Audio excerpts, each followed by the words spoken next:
were inside taking copper out. The building collapsed. There's 2 floors on top of victim.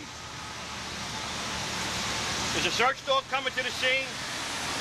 The dog is going to check the area for any live victims. If there is anybody in the building, the dog will hit on it.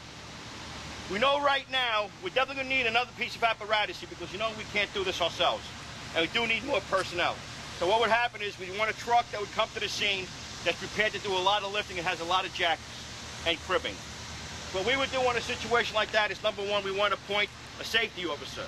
Because you do have part of the structure still intact over here on the right-hand side of the building. It could be cracks, it could be fatigues. The building does have steel structure. That's a plus in our favor. It will probably hold a lot of concrete in place and it won't collapse on top of anything. It's very strong.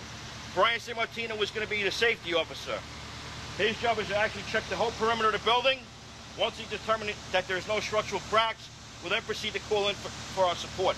One thing we can't do when we go to a building is start running on top of debris and start lifting shit up, because what happens is there's voids underneath that pile that someone might be using to breathe through. And by us stepping on top of stuff, it's going to collapse on top of the person. It could suffocate him. That could be the end of it. So when you come to a scene like this, you have to work from the outside in. Start removing rock and debris, almost like a hand in hand with the old fire brigade.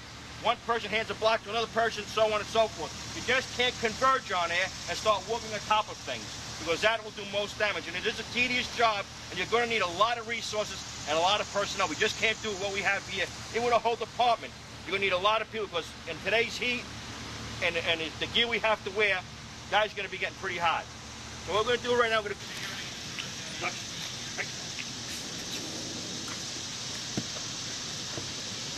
Don't come down right here.